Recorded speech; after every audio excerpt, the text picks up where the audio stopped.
ಪನ್ಸೋಲಿ ಆನೆ ಬಿಡಾರಕ್ಕೆ ಪ್ರವಾಸಿಗರ ಪ್ರವೇಶ ತಾತ್ಕಾಲಿಕ ನಿಷೇಧ.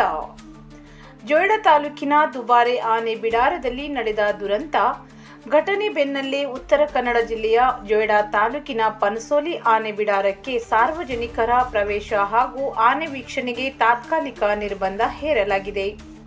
ಮುಂದಿನ ಆದೇಶ ಹೊರಬರುವವರೆಗೆ ಪ್ರವಾಸಿಗರಿಗೆ ಬಿಡಾರ ಪ್ರವೇಶಕ್ಕೆ ಅವಕಾಶ ಇರುವುದಿಲ್ಲ ಎಂದು ಅರಣ್ಯ ಇಲಾಖೆಯ ಅಧಿಕಾರಿಗಳು ತಿಳಿಸಿದ್ದಾರೆ.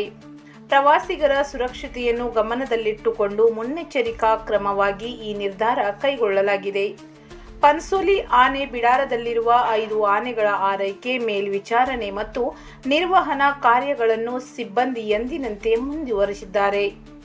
ಈ ಕುರಿತು ಮಾಹಿತಿ ನೀಡಿದ ಕಾಳಿಹುಲಿ ಸಂರಕ್ಷಿತ ಪ್ರದೇಶದ ಆರ್ಎಫ್ಒ ರವಿ, ಸಾರ್ವಜನಿಕರ ಸುರಕ್ಷತೆಯೇ ಮುಖ್ಯ ಉದ್ದೇಶವಾಗಿದ್ದು ಅದಕ್ಕಾಗಿ ತಾತ್ಕಾಲಿಕ ನಿರ್ಬಂಧ ಜಾರಿಗೊಳಿಸಲಾಗಿದೆ ಎಂದು ತಿಳಿಸಿದ್ದಾರೆ. ಪ್ರವಾಸಿಗರ ಆಕರ್ಷಣೆಯ ಕೇಂದ್ರವಾಗಿರುವ ಪನ್ಸೋಲಿ ಆನೆ ಬಿಡಾರದಲ್ಲಿ ಕೆಲ ದಿನಗಳ ಕಾಲ ಪ್ರವಾಸೋದ್ಯಮ ಚಟುವಟಿಕೆಗಳಿಗೆ ವಿರಾಮ ಬಿದ್ದಂತಾಗಿದೆ.